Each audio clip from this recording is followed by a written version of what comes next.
Good afternoon, friends. New day in the shop. Back to working on the 1966 Shovelhead. Unfortunately, today we've got a little bit of an issue to face.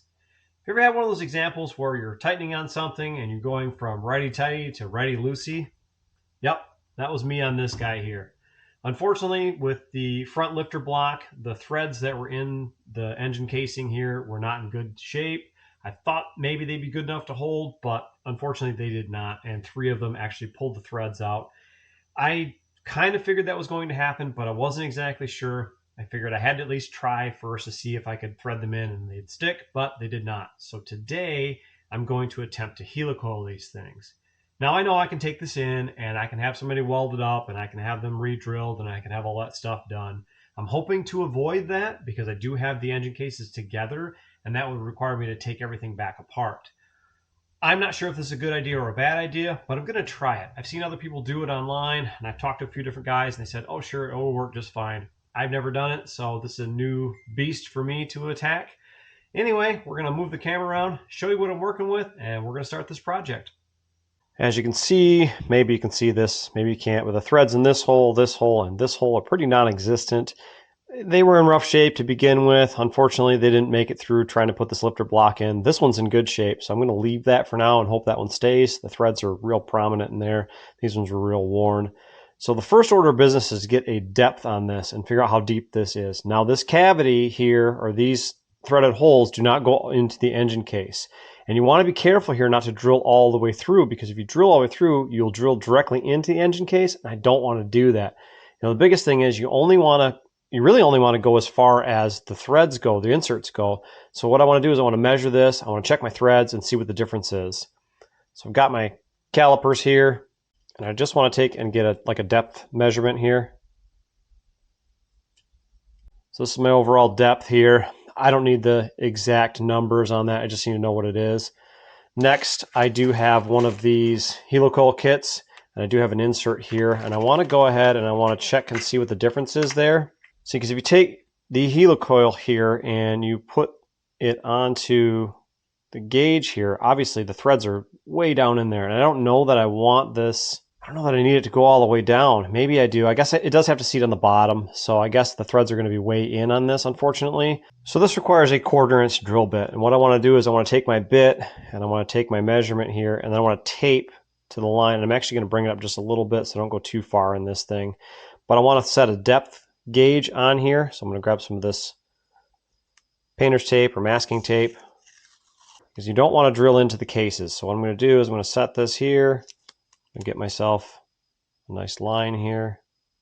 Now with our tape on, we'll go ahead and we'll check our bit with the depth gauge here just to make sure it's close, and it is close. So we'll move our calipers. I'm going to start with the hole closest to me. I'm actually going to spray some Free All in here.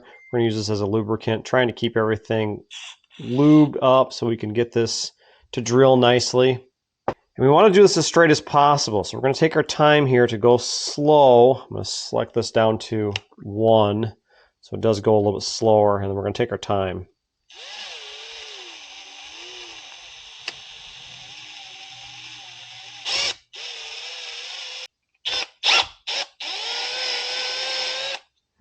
Bring our drill out, and we'll clean it off. Fill our hole again with some Free, and we'll go ahead and continue drilling. All right, and there's one hole drilled. We'll have to clean that out in a minute here. We're going to go ahead and repeat the process on the other 2 holes. Okay, now that we've got our holes drilled out and cleaned out, I've gone ahead and I've put a rag around the hole, blew everything out with air. So they are fairly clean. Next is we're going to have to go ahead and tap the holes. So this is a hard process here. We want to take our time to make sure this is going to go in straight. Getting the tap to start is always a challenge. I am using Free to continue to lubricate this, but now that I've got it started, it seems to be threading in nicely. So I'm just doing a 1/4 turn at a time just to try to make this cut real nice and hopefully work out real well. Again, I'd like to not ruin this. Well, the hope is to not take it to the machine shop. But if I have to, then I have to. We're going to run this tap down until it stops. We'll continue to oil this as it goes as well. Maybe you can see in the hole, maybe you can't, but there are nice threads down the bottom. So we're going to go ahead and we're going to start the next one, and that should be the top one here. We'll go ahead and fill the hole with free again, and then we'll hand start the tap itself. Of course, this is always the part that takes the longest, is getting this thing to start and be square. Just going slow at it here. I don't want to go too fast. I don't want to cross thread it. I don't want to mess anything up. Creating a little bit of equal pressure on the bottom or the top of this thing here, pressing down while I turn it just a little bit. We're not trying to force it. We're just letting this thing do a little bit of cutting each time it turns. And of course, the further it gets in, the harder it cuts, or it seems to cut a little harder. Okay, now we've got our helicoil installer tool here, and what we're going to do is we're going to start threading this helicoil into the hole there. This tool is supposed to help guide it in. Do this by hand as far as I can, and then once I need to, I'll get on it with a wrench here, and we'll go ahead and we'll turn it the rest of the way in. You just go until this bottoms out. All right, that's all the way at the bottom. Now we can check it out. We can see that there's threads sticking out, but I feel that our helicoil is all the way down. We'll go ahead and see if we can turn this at all anymore. Maybe we can get it down a little further than that. Completely at the bottom of the hole there, so we'll go ahead and we'll back the insertion tool out. And now we've got brand new threads on the bottom. Now on the bottom of the helicoil, maybe you can see this, there's a little tab here. What we need to do is we need to break that tab off. So I got a punch here. So we'll hit that with a little bit of a hammer, break that little tab off. It should lock everything in place. We'll start the process over again. We'll take our helicoil. There's our little tab on the bottom. We'll go ahead and stick it into the tool here.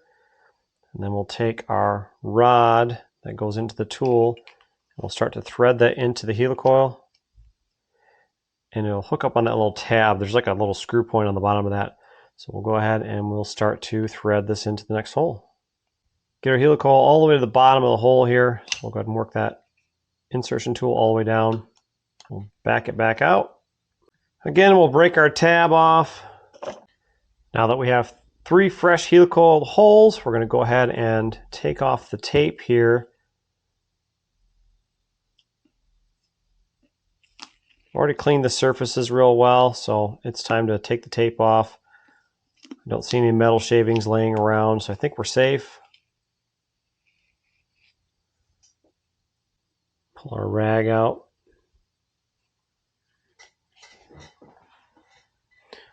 A quick visual inspection, everything looks really clean. I'm assuming everything's fine, so we're going to go ahead and get that lifter block and install it again. I do still have the gasket still attached to the lifter block itself, and I'm just going to leave that in place.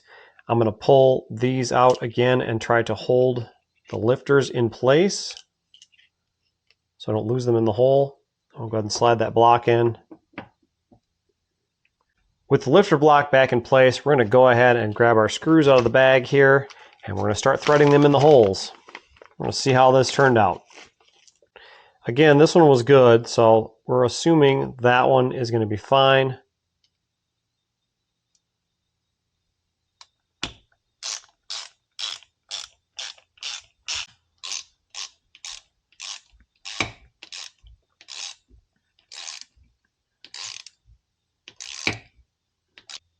Well, friends, we did it. We installed some helicoils on these lifter block bases here, and everything seems to have snugged up nicely. Now I'll go through and I'll check these things for torque values. I'm assuming they're probably pretty correct because I believe these are like 24 foot-pounds or something like inch-pounds, I think is what it was. I need to look it up again, so I'll go ahead and torque these down. But they did feel like they were biting in, and they did get snug. Where last time I was wrenching on this, and they went snug, and then they went loose. So now I feel like I've got these things set. Is this something that you've done on your old Shovelhead or Panhead or any of these old Harley Davidsons? Have you put helicoils in for the lifter blocks? I have not seen anybody do this before here, and I'm not sure if it's going to be a fail point. This could be something that could fail along the lines, and I'll have to tear back down, and I'll have to do something to fix it. But for now, it seems like it's a quick fix, and I think it's all right. Of course, friends, if you like the video, give it a like, give it a thumbs up. I appreciate that positive feedback. If you have any questions or comments about the process here, go ahead and drop them in that comment section below. I've got a lot left to do on this engine yet, and if you're not subscribed, you're going to want to hit that subscribe button. I'm going to rebuild the rest of this thing. I've got the cylinders, I've got the pistons, I've got the rings. I need to take them to the machine shop and have all of that machined together. The heads are out at the machine shop as well, so I'm waiting to get those back. The generator is all set, and I know I need oil lines and I need some hardware and I need things like that, but for now, we're in a good spot. Anyway, friends, that's it for this one. We'll catch you next time.